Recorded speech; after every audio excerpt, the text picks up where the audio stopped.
जो मर्द थे वो जंग में गए, जो नामर्द थे वो संग में गए। आरएसएस अंग्रेजों की गुलाम थे, ये देशद्रोही हैं। हमारा झंडे का पहले भी अपमान किया था इन्होंने। इनका मेन मोटो है कि संविधान को चेंज करे, मनुस्मृति संविधान लाना चाहते हैं। सारा किस्सा कुर्सी का है वो कि आरएसएस वो 75 साल उनके पूरे हो गए, वो सारे आरएसएस हमें बचा लेगा।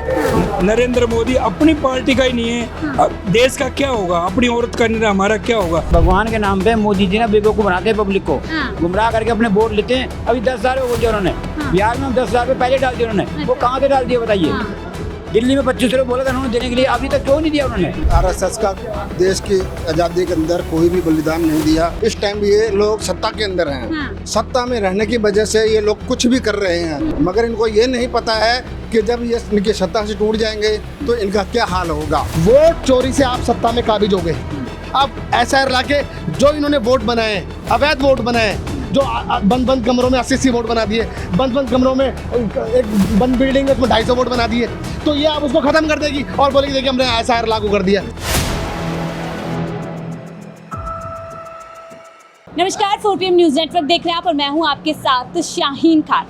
जो देशभक्त थे वो जंग में गए और जो देश विरोधी थे, गद्दार थे, वो संग में गए। जिस संगठन के लिए आज तक इन लाइनों का इस्तेमाल किया गया, आज उस संगठन का महिमा मंडन किया जा रहा है, उस संगठन की बढ़ाई की जा रही है और पूरी तरीके से प्रशंसा की जा रही है। और ये सीधा सीधा खुद प्रधानमंत्री कर रहे हैं। आपने 15 अगस्त को भी देखा होगा कि कैसे 100 साल का जिक्र करते हुए PM मोदी ने RSS का महिमा मंडन किया था। ऐसे में सवाल यह है कि जिस संगठन को इतने सालों तक मान्यता नहीं मिली गई, जिसने हमारे देश का झंडा नहीं लगाया, जिसने अंग्रेजों के सामने पूरी तरीके से सरेंडर कर दिया, PM मोदी इतना गुणगान क्यों कर रहे उस संगठन? आरएसएस अंग्रेजों की गुलाम थे, ये देशद्रोही हैं। हमारा झंडे का पहले भी अपमान किया था इन्होंने, और ये हमारे इस आरक्षण को खत्म करना चाहते हैं। इनका मेन मोटो है कि संविधान को चेंज करे, मनुस्मृति संविधान लाना चाहते हैं।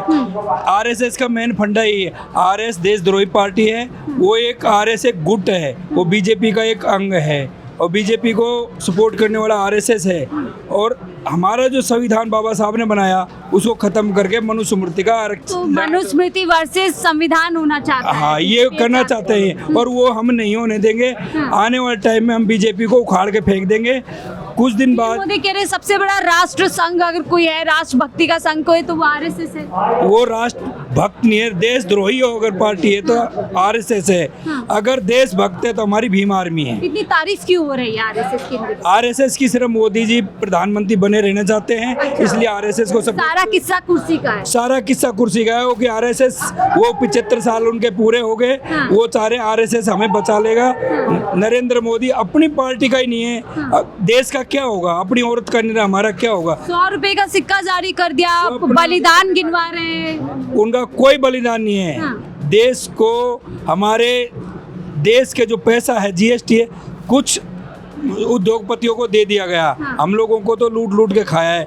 हमारा ही GST था, हमें ही गुणगान कर रहे हैं। पहले उन्होंने हमसे 28% लिया, उसी ने लिया था ना, और आज हमें 18% करके हमारा वो कर रहे हैं। सब प्रधानमंत्री एक मतलब झूठे और मक्कार। कुर्सी के लिए RSS के गुणगान शुरू हो गए। वो कुर्सी बची रहे तो RSS का गुणगान। आरक्षण अगर सही, अगर RSS सही होता तो आज तक राज्य में क्यों नहीं आए। अगर बताइए 100 साल, अगर RSS अगर सही होता तो 100 साल में आज तक उनका राज्य क्यों नहीं आया। क्यों नहीं आया उनका राज्य, बताओ। इसीलिए नहीं आया ना, वो सही नहीं है वो। लेकिन अब तो गुणगान हो रहा है। PM मोदी देखिए टिकट जारी कर रहे हैं, बलिदान गिनवा रहे हैं। भगवान के नाम पे मोदी जी ना बेवकूफ बनाते हैं पब्लिक को, गुमराह करके अपने वोट लेते हैं। अभी 10 साल बोल दिया उन्होंने, बिहार में 10 रुपये पहले डाल दिए उन्होंने, वो कहाँ से डाल दिए बताइए। दिल्ली में 25 रुपये बोला था उन्होंने देने के लिए, अभी तक क्यों नहीं दिया उन्होंने। अब कहाँ गए, वो कहते भूखे मरे अब दिल्ली में, पूरी दिल्ली डूबी पड़ी है पानी में।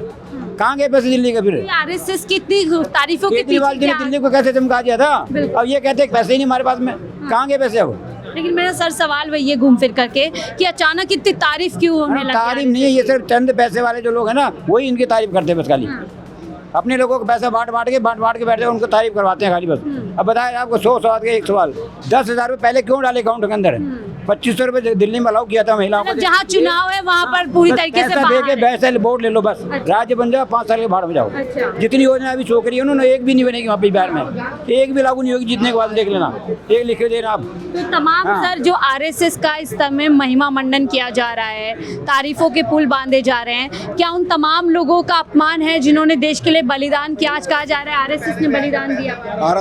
आरएसएस का देश की आज़ादी के अंदर कोई भी बलिदान नहीं दिया। वो उन्होंने सिर्फ एक तरीके से मुखौर बन के रहे। उन्होंने यहाँ की बातें वहाँ की बातें यहाँ। इन्होंने किसी भी तरीका का कोई बलिदान नहीं दिया है। और अब इस टाइम पे जब मोदी जी ने जब 14 साल पहले सन 1914 के 2014 में एक कानून बनाया, 75 साल की उम्र का आदमी कोई भी बीजेपी के अंदर नहीं रहेगा, ना मंत्री रहेगा। उसने खुद का बनाया हुआ कानून वो खुद ही तोड़ रहा है। और अब वो 75 साल का हो गया है, वो 76 में जा रहा है। वो उसको डर लग रहा है अपनी कुर्सी का। अच्छा। और इस कुर्सी की वजह से कोई बात नहीं। इस कुर्सी की वजह से अब वो आरएसएस के तलवे चाट रहा है। अच्छा। वो आरएसएस के तलवे इसीलिए चाट रहा है कि मैं कुर्सी पे बना रहूं। अच्छा। और ये आरएसएस वाले हमको ना निकाल सकें। सारी तारीफ कुर्सी बचाने के सिर्फ लिए हो कुर्सी रही को है। बचाने के लिए है। और बीजेपी वाले बिहार के अंदर जाकर क्या कर रहे हैं कि 10,000 रुपये प्रत्येक महिला के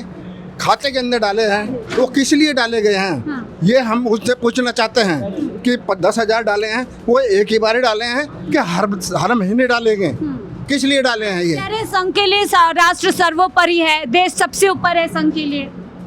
संघ के लिए हाँ। देश सबसे प्रिय है। देश तो सबसे ऊपर है ही, हाँ। मगर राष्ट्र आरएसएस है जो कुछ भी नहीं है। यही आरएसएस है जिसने कई सालों तक देश का झंडा नहीं अपने हेडक्वार्टर पे आरएसएस ने, लगाया। हाँ जी, यही आप बिल्कुल सही कह रही हैं। आरएसएस ने कभी भी राष्ट्रीय ध्वज अपने राष्ट्र कार्यालय पे नहीं लगाया। हाँ। जबरदस्ती नौजवान लोगों ने जा करके वहाँ पर हाँ। एक राष्ट्रीय झंडा लहराया। आपको क्या लगता है 100 साल पूरे होने पे ये जो टिकट जारी किया जा रहा है, ये जो तारीफें की जा रही है, क्या इससे आरएसएस का काला सच पूरी तरीके से सफेद हो सकता है? बिल्कुल। आपको एक बात बताऊं मैं, इस टाइम ये लोग सत्ता के अंदर हैं। हाँ। सत्ता में रहने की वजह से ये लोग कुछ भी कर रहे हैं और अपनी मनमर्जी कर रहे हैं, जो चाहे कर लें। मगर इनको ये नहीं पता है कि जब ये इनकी सत्ता से टूट जाएंगे तो इनका क्या हाल होगा। ये जानते नहीं है अभी। ये अभी हाँ, क्या कह रहे हैं? पड़ोसी बांग्लादेश में जो हुआ था, हाँ, वैसे यहाँ भी होगा। अच्छा। यहाँ भी ऐसे होगा अगर ये नहीं मानेंगे तो। वो कह रहे हैं अगर देश को आग लगवाना चाहते हैं। नहीं, अगर बीजेपी अगर ऐसे रखेगी ना तो आने वाले समय में ऐसे ही हो जाएगा। हाँ, ऐसे हुआ। आप क्या कहेंगे जेपी जी? 100 साल पूरे हो गए, बीजेपी जश्न मना रही है और बलिदान उनका याद दिलवा रही है और आरएसएस को सबसे बड़ा राष्ट्र संघ बता रहे हैं। देखिए, मैं आपको बताना चाहता हूँ, जो मर्द थे वो जंग में गए, हाँ। जो नामर्द थे वो संघ में गए। अच्छा। मैं आपको बताऊं कि किस चीज़ का ढोंग पीट नहीं है, कुछ नहीं है देश में। देश इस वक्त है ना गलत हाथों में। अच्छा। देश इस वक्त है ना, समझ लो, चोरों के हाथों में। आप मुझे बताओ, 10-10 हज़ार बिहार की महिलाओं को दे दोगे। दिल्ली में भी तो आप 2500 रुपये देने वाले थे, 500 रुपये का सिलेंडर देने वाले थे। क्या हुआ? आप तो कह रहे थे झुग्गी नहीं टूटेगी, झुग्गी भी तोड़ना शुरू कर दिया, सब कुछ खत्म कर दिया। बिहार में तो पहले राजस्थान में कह रहे थे 500 रुपये का सिलेंडर देंगे, फिर हर जगह जहाँ जहाँ ये चुनाव होते हैं वहाँ ये सब झूठ बोलते हैं। और जैसे ही सत्ता में गलत तरीके से वोट चोरी करके जब सत्ता में आ जाते हैं, उसके बाद सत्ता का दुरुपयोग करते हैं। मैं आपको बता दूँ, देखिए, ये जब से सत्ता में आए हैं, जब से आप देखिए देश बर्बाद, गलत नीतियाँ जब से आए हैं, नोटबंदी, जीएसटी, काला धन, तमाम तरीके की चीज़ें थी, कहाँ हुई? आप मुझे बताइए, कोविड भी आया। अब आप मुझे बताइए, लोगों को साइलेंट अटैक आ रहा है, क्या कर रही है सरकार?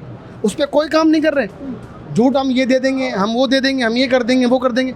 आप मुझे बताइए किस तरीके से प्रोपोगंडा रचा रहे हैं। ये तालिबानी शासक देश में लेकर आना चाहते हैं। आरएसएस ने ऐसा क्या किया है जो पीएम मोदी आज पूरी तरीके से उसका गुणगान कर रहे हैं? डाक जारी कर दिया है और कहा जा रहा है कि बलिदान दिया है आरएसएस ने देश की आज़ादी के लिए। पहले तो ये चोरों के दरवाजे से हाँ। सामने आते थे, समझ रहे हो आरएसएस? जी, जी।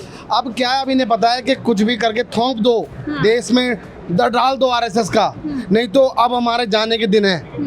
अगर अभी नहीं करेंगे तो फिर मामला खराब हो जाएगा। इसलिए जबरन देश के ऊपर आरएसएस थोपना चाहते हैं। आरएसएस के क्या योगदान है देश की आज़ादी में? मुझे बताइए, आप मुझे बताइए, ऐसा कौन सा काम किया है? पीएम मोदी तो गिनवा रहे हैं कि बलिदान दिए क्या हैं देश बलिदान के दिया लिए है? पूरी मुझे तरीके बताइए। आप पुरानी से पुरानी किताबें पढ़ लीजिए, आप पुरानी से पुरानी सब चीजें देख लीजिए। तो क्या नया इतिहास बनाया जा रहा ये है? नया भारत बनाना चाहते हैं, नया इतिहास बनाना चाहते हैं। इनके हिसाब से 2014 में देश आज़ाद हुआ है, इनके हिसाब से गोडसे ने, जबकि गोडसे सबसे पहला आतंकवादी है, ये तो मानते हो आप? और गोडसे की विचारधारा को फॉलो कर रहे हैं लोग।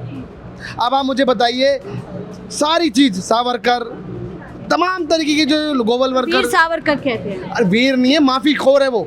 आप मुझे बताइए कितनी बार उसने लेटर लिखा है। आप मुझे बताइए किस बात की पेंशन मिलती थी उसको, बताइए आप, ऐसा कौन सा काम कर दिया था जो पेंशन मिलती थी? आप, मैं बता रहा हूँ, डिवाइड एंड रूल की राजनीति करती है बीजेपी। आरएसएस को खुश करने के पीछे पीएम मोदी की रणनीति क्या है? देखिए, आरएसएस को खुश करने के पीछे उनको पता है कि बीजेपी और नरेंद्र मोदी के दिन जाने वाले हैं। अच्छा। जो आदमी जीते जी अपना बुत बना रहा है, स्टैचू बना रहा है, अपने नाम से स्टेडियम का नाम रख रहा है, तो काहे बात का आदमी है वो? जीते जी देखना चाहता है कि मैं जैसे जैसे नेहरू जी, गांधी जी के बारे में देश को पता है, मैं भी अब जीते जी अपने नाम से कर लूँ। कुछ नहीं है, कुछ नहीं है, हवा ही है ये सब कुछ। दिल्ली की मुख्यमंत्री कह रही है आरएसएस स्कूल में पढ़ाया जाएगा, विचारधारा को फैलाया जाएगा, मैं बच्चों को चाहता हूँ आगे बढ़ाया रोडों पे भी शुरू होने वाला देखना आप। ये जिस तरीके से माहौल देश में थोपना चाहते हैं ना, ये देश में थोपना चाहते हैं ना, ऐसे नहीं होगा। संविधान को मिटाने की कोशिश सुनिए, है। हम बैरवा समाज से आते हैं। आप मुझे बताइए, बैरवा समाज की क्या उपलब्धि है जो बीजेपी ने करा है? मैं पूछना चाहता हूँ, ऐसा कौन सा काम किया है जो दलित समाज को ऊपर उठाना चाहती है? मुझे बताइए, 11 साल से सत्ता में है, क्या करा इन्होंने? इससे पहले अटल बिहारी वाजपेयी थे, उन्होंने क्या किया? कुछ नहीं करती। ईडब्ल्यूएस कैटेगरी कौन लेकर आया? गरीब तबके को उठाने का काम किसने किया? कांग्रेस पार्टी ने किया। तो जो दलित समाज का सबसे बड़ा किताब, जो सबसे बड़ी रक्षा करती है, संविधान, क्या उस संविधान पर मनुस्मृति लागू करने की कोशिश ये है? संविधान है, ये संविधान है, और ये संविधान इनके बाप दादा की जागीर नहीं है। ये संविधान बहुत खून पसीने से सींचा गया है। ये संविधान कब आया आपको पता है? ये संविधान के लिए, इस संविधान को बनाने के लिए क्या क्या नहीं हुआ कुछ पता है? देश में कितने आहुति मिलती है। मनुस्मृति लेके 100 साल का जश्न मनुस्मृति मनाया को जा रहा है। जलाएंगे हम। आपको मैं बता दूं, मनुस्मृति को बीजेपी आरएसएस कितना भी देश में थोपना चाहती है, मगर जब तक हमारे पास ये कवच, और ये कवच है हमारे पास बाबा साहब का, ये जब तक हमारे पास कवच है, ये कुछ नहीं कर सकते, कुछ भी नहीं कर सकते। कुछ भी कर लें, ये समझिए, जब तक हमारे पास, जब तक देशवासी के पास ये बाबा साहब का ये संविधान है, जब तक ये है, कुछ नहीं कर सकते। कुछ भी मनुस्मृति लेकर आए। राहुल जी भी बाबा साहब की किताब उठाते हैं ना, क्यों उठाते हैं? क्यों? उन्हें पता है कि देश संविधान से चलेगा, देश बाबा साहब के संविधान से चलेगा, और इससे पहले चला था वैसे ही चलेगा। कितना कुछ बीजेपी तो करेंगे। शायद कहीं ना कहीं मनुस्मृति को हावी करने की मैं आपको बता दूं, मनुस्मृति लेके आने तो दो। क्या क्या नहीं लिखा मनुस्मृति में पता है? आप जितना हमसे बात करें, ये भी नहीं कर सकते। मनुस्मृति आ जाएगा तो खाना भी नहीं खा सकते, रोड पे चल नहीं सकते, पढ़ नहीं सकते। क्या क्या मनुस्मृति में लिखा हुआ है आपको पता है? मैं बहुत कुछ लिखा हुआ, मैं आपको बता नहीं सकता, शर्म आती है मुझे। आखिरी सवाल, जो 100 साल का जश्न मनाया जा रहा है, सिक्का जारी कर दिया गया, क्या तमाम उन लोगों का अपमान है जिसने इस देश की आज़ादी के लिए, इस देश के आगे करने के लिए अपनी जो है बलिदान दिया, कुर्बानी दी? देखिए, देश का अपमान तो करते ही हैं। सिक्का मतलब क्या है? सिक्के के दो पहलू हैं। सिक्के के दो पहलू हैं। पहला पहलू क्या है? बीजेपी, और दूसरा पहलू क्या है? आरएसएस। तो सिक्के के दो पहलू हैं, ये दिखाना चाहते हैं। हमने सिक्का लिया है, सिक्के के दो पहलू हैं देश के ऊपर। मैं आपको बता दूं, कुछ नहीं कर सकते जब तक इस देश के अंदर बाबा साहब का संविधान है और इस देश के अंदर कांग्रेस पार्टी है, जब तक कुछ नहीं कर सकते। कुछ भी, कोई इनके अंदर माई का लाल नहीं, सब डरपोक हैं लोग। ये जब आज़ादी के समय भी ये डरपोक थे, माफी खोर थे। कौन सी उपलब्धि है जिसका जश्न मनाया जा रहा है? ये सब हवाई है। देश में मनुस्मृति थोपना चाहते हैं, देश में आरएसएस थोपना चाहते हैं। कुछ भी नहीं कर सकते। कई सालों तक झंडा नहीं बना सकते आरएसएस के। सुनिए, जो आरएसएस के अपने उस पे झंडा नहीं बना, कौन सी संस्था है मुझे बताइए आप चेक करिए। कोई रजिस्टर्ड संस्था है ये आरएसएस? मैं पूछना चाहता हूँ, देखिए आप जरा। कुछ भी नहीं है, सिर्फ ये है कि अपनी चार दरियाँ फैलाएंगे, अपनी वो पीटी करना शुरू कर देंगे, और धर्म का उल्लंघन करते हैं। मैं बताऊं, ये धर्म के रक्षक बनने का ढोंग करते हैं। कुछ भी नहीं है। जब देखिए, इनके कार्यकाल में देश का प्रधानमंत्री कौन है? हिंदू समझता है अपने आप को? कैसे बांग्लादेशी अंदर आ रहे हैं, कैसे सब कुछ आ रहा है, सब कुछ इसके हाथ में। अब तक 11 साल के अंदर 4-5 हज़ार अभी तक चिन्हित करे इन्होंने, इनके राज में जो आए। और कांग्रेस की सरकार थी, अटल बिहारी वाजपेयी के समय कुछ भी बुरा हाल था। जब देश में उस वक्त मनमोहन सिंह जी की सरकार बनी तो 90 हज़ार, लगभग 90 हज़ार से ज़्यादा लोगों को चिन्हित करके बांग्लादेशी और इनको क्या नाम है रोहिंग्या को इनको बाहर भेजने का काम किसने किया? कांग्रेस पार्टी ने किया। इन्होंने क्या किया मुझे बताइए। और ये एसआईआर का मतलब क्या है? अब ये कह रहा है मैं एसआईआर लेकर, देखिए एसआईआर का मतलब क्या है? वोट चोरी से आप सत्ता में काबिज हो गए। अब एसआईआर लाके जो इन्होंने वोट बनाए, अवैध वोट बनाए, जो बंद कमरों में 80 वोट बना दिए, बंद कमरों में एक बंद बिल्डिंग है उसमें 250 वोट बना दिए, तो ये आप उसको ख़त्म कर देगी और बोलेगी देखिए हमने एसआईआर लागू कर दिया। तो चोरी करने का काम ये करती है, बीजेपी आरएसएस करती है। और इसको मैं आपको बता दूं, अब देखिए आपने देखा होगा ऑन कैमरा, ऑन डिबेट में राहुल गांधी को मारने की धमकी दे रहे हैं। क्यों दे रहे? पिंटू महादेव क्या है? बाल बांका नहीं हो सकता जब तक देश में 140 करोड़ की जनता जब तक राहुल गांधी जी के साथ है। अरे वो रोड पे चलता है, वो धूप में चलता है, बारिश में चलता है, गर्मी में चलता है। क्यों चलता है? देश संविधान से चलेगा। सुनिए, देश चलता है, वो लोगों से मिलता है, वो गरीब की बात करता है, वो युवाओं की बात करता है, रोजगार की बात करता है, महिलाओं की बात करता है, तमाम तो बातें कर रहा है।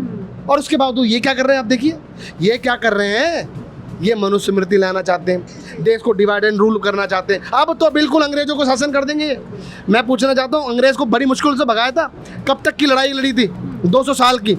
ऐसे नहीं आज़ादी मिल जाती, 200 साल के संघर्ष के बाद वो आज़ादी दिलाई। मोदी भी तो यही कह रहे हैं, उस आज़ादी में आरएसएस का बहुत बड़ा क्या रोकदान है, माफी खो रहे हैं और वापस उसको उस आज़ादी को भी वापस ये गोरे, पहले तो गोरे अंग्रेज था, अब ये काले अंग्रेजों की मैं बहुत पसंद। शुक्रिया हमसे बातचीत करने के लिए। तो मनुस्मृति को लेकर के हम लोग चर्चा कर रहे थे। क्या अब आरएसएस की जो गुणगान किया जा रहा है, जो आरएसएस का बड़ा पूरी तरीके से बखान किया जा रहा है, पीएम मोदी जिस तरीके से आरएसएस को मान और सम्मान दे रहे हैं, आखिरकार इसके पीछे किस्सा क्या कुर्सी का है? आपकी क्या राय जरूर साझा कीजिएगा। देखते रहिए 4 PM न्यूज़ नेटवर्क।